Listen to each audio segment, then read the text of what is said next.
Hi, this is Sripriya. Welcome to Sripriya's Kitchen. இன்றைக்கி நம்ம பார்க்க போகிறது சர்க்கரை பொங்கல் ரெசிபி. எக்ஸலண்ட் டேஸ்ட்டில் கரெக்ட் கன்சிஸ்டன்சியில் நம்ம சர்க்கரை பொங்கல் செய்ய முடியும். பிகினர்ஸாக இருந்தால் கூட எந்த தப்பும் இல்லாமல் பண்ணலாம். நான் குக்கரில் வச்சு தொட்டு 1 கப் ரைஸ், 1/2 கப்பு பாசிப்பருப்புக்கு நம்ம எப்போயுமே ஞாபகம் வச்சுக்கிறதுக்கு 1 கப் ரைஸ்னால் குக்கரில் வச்சோன்னா 5 கப்ஸ் வாட்டர் ப்ளஸ் மில்க் விடணும். நம்ம பானையில் வச்சு செய்கிறப்ப 1 கப் ரைஸ் எடுத்தோம் அப்படின்னா 7 கப்ஸ் வாட்டர் ப்ளஸ் மில்க் வச்சோன்னா நமக்கு கரெக்டாக இருக்கும். பொங்கல் குக் ஆகிறதுக்கு இந்த நம்ம கொஞ்சம் ஆறணுன்னு இந்த மாதிரி திக் கன்சிஸ்டன்சி, ரொம்ப திக்காக இருக்கக்கூடாது, பட் அந்த செமி சாலிட் கன்சிஸ்டன்சி இருக்கணும். ரொம்ப வாட்டரியாக நம்ம விட்டோம் அப்படின்னா அது எப்படி இருந்தாலும் அவ்வளோவாலாம் கெட்டி ஆகாது, பட் டேஸ்ட்டும் கொஞ்சம் கம்மியாக தான் இருக்கும். கொஞ்சம் திக் கன்சிஸ்டன்சி இருந்தால் தான் நல்லாயிருக்கும். நீங்கள் கொஞ்சம் டார்க் கலர் வெல்லம் யூஸ் பண்ணிங்க அப்படின்னா கலரும் நல்லாயிருக்கும், டேஸ்ட்டும் எக்ஸலண்ட்டாக இருக்கும். பட் உங்களுக்கு என்ன கிடைக்குதோ அதை நீங்கள் யூஸ் பண்ணுங்கள். வெல்லமும் 1 கப்பு நீங்கள் ரைஸ் எடுத்திங்கன்னா 2 கப் வெல்லம் கரெக்டான தித்திப்பில் இருக்கும். உங்களுக்கு நீங்கள் அதிகம் தித்திப்பு சாப்பிட்றீங்க அப்படின்னா 2.5 கப் எடுத்துக்கலாம். நீங்கள் அந்த அந்த ஒரு கற்பூரம் மாதிரி போடுவாங்க, அது கோயிலெலாம் நம்ம அந்த சக்கரை பொங்கல் சாப்பிட்றப்ப அந்த டேஸ்ட் கிடைக்கும். அது போடுறதுனாலும் நீங்கள் கொஞ்சமாக போட்டு சேர்த்திங்கன்னா டேஸ்ட் நல்லாயிருக்கும். பட் நான் இப்போ ஆட் பண்ணலை, ஏலக்காய் பவுடர் மட்டும்தான் ஆட் பண்ணேன். இந்த தண்ணி ரேஷியோ மட்டும் நம்ம கரெக்டாக பண்ணிட்டோம் அப்படின்னா சக்கரை பொங்கல் எக்ஸலண்ட்டாக வரும். நம்ம கிளறப்ப கைவிடாமல் கிளறணும், அப்போ தான் அடிப்பிடிக்காமல் இருக்கும். சின்ன சின்ன டிப்ஸ் தான் ஃபாலோ பண்ணால் எல்லாராலையும் பொங்கல் நல்லா செய்ய முடியும். வாங்க பொங்கல் எப்படி செய்கிறதுன்னு பார்க்கலாம்.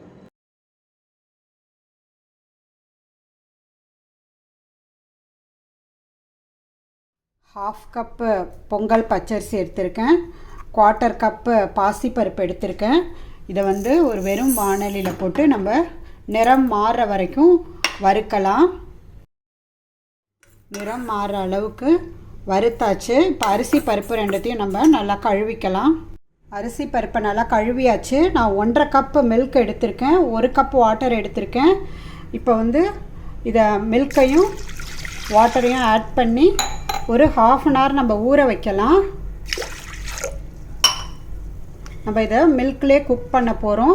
ஃபுல்லாக மில்கில் குக் பண்ணால் டேஸ்ட் அவ்வளோவா வராது. அதனால நான் 1 டம்ளர் வாட்டர் ஆட் பண்ணியிருக்கேன். இதை 1/2 அன் ஹவர் கழித்து பார்க்கலாம். நீங்கள் 1 பங்கு அரிசி எடுத்தால் 5 பங்கு தண்ணியோ இல்லை தண்ணியும் பாலும் கலந்தோ இல்லை 5 பங்கு பாலோ எப்படி வேணால் நீங்கள் ஆட் பண்ணி இந்த பொங்கலை செய்யலாம்.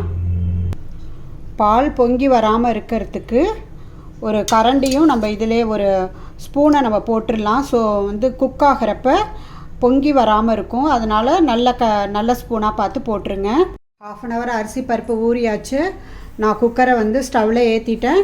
இதை ஹை ஃப்ளேமில் 2 விசில் வர வரைக்கும் வச்சுட்டு அப்புறம் சிம்மில் வச்சு 5 மினிட்ஸ் குக் பண்ணால் பர்ஃபெக்டாக வெந்துடும். 2 விசில் வந்துடுச்சு, நம்ம சிம்மில் வைக்கலாம். 5 மினிட்ஸ் கழித்து நம்ம ஸ்டவ் ஆஃப் பண்ணிடலாம்.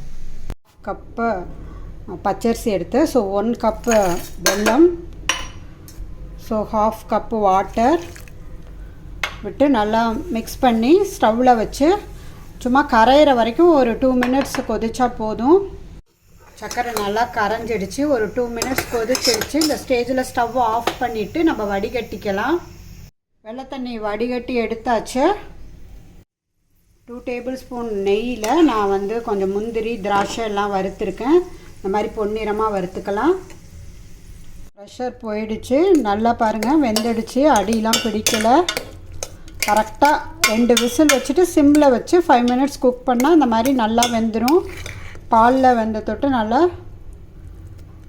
க்ரீமியாக இருக்குது பாருங்கள். இப்போ இந்த ஸ்டேஜில் நம்ம வடிகட்டி வச்ச வெள்ளை தண்ணியை விட்டுறலாம்.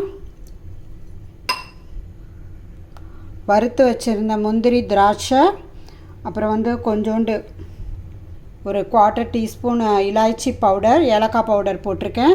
ஒரு பிஞ்சு சால்ட் போட்டிருக்கேன். இதை நம்ம நல்லா மிக்ஸ் பண்ணி விடலாம். இப்போ நான் குக்கரை ஸ்டவ்வில் ஏற்றிட்டேன்.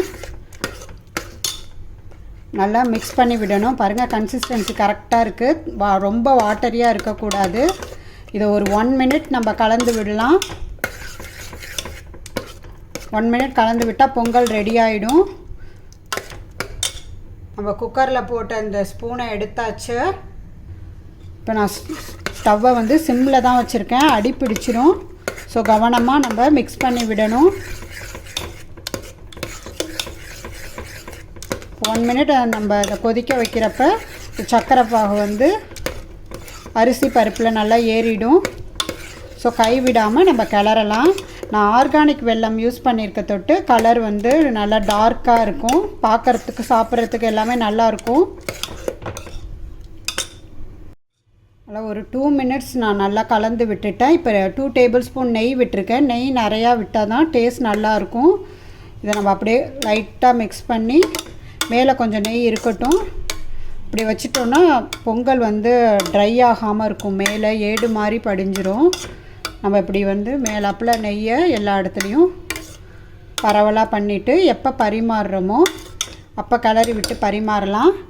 இப்போ டேஸ்டியான சக்கரை பொங்கல் ரெடி.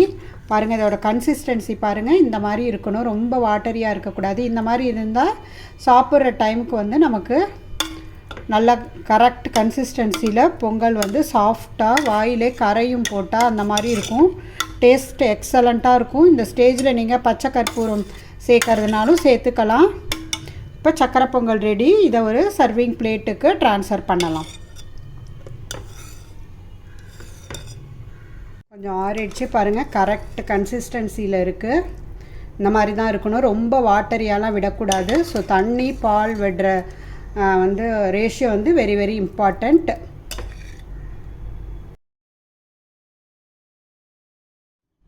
பொங்கலை வந்து நம்ம பிளேட்டுக்கு ட்ரான்ஸ்ஃபர் பண்ணியாச்சு. நாங்கள் பொங்கலுக்கு படைக்கிறப்ப எங்கள் அம்மா வந்து இந்த மாதிரி வெல்லம், வாழைப்பழம் இதெல்லாம் கட் பண்ணி இப்படி வச்சு தான் சாமிக்கு படைப்பாங்க. ஸோ நான் அதை மாதிரியே வச்சுருக்கேன். இந்த பனானாவோட இந்த சக்கரை பொங்கலையும் சாப்பிட்றப்ப டேஸ்ட் எக்ஸலண்ட்டாக இருக்கும். செஞ்சு பாருங்கள், ரொம்ப ஈஸி. இந்த சக்கரை பொங்கல் ரெசிபி உங்களுக்கு பிடிச்சிருந்துச்சுன்னா லைக் பண்ணுங்கள், ஷேர் பண்ணுங்கள் அண்ட் சப்ஸ்கிரைப் பண்ணுங்கள். நன்றி, வணக்கம். பொங்கலோ பொங்கல், பொங்கலோ பொங்கல், பொங்கலோ பொங்கல்.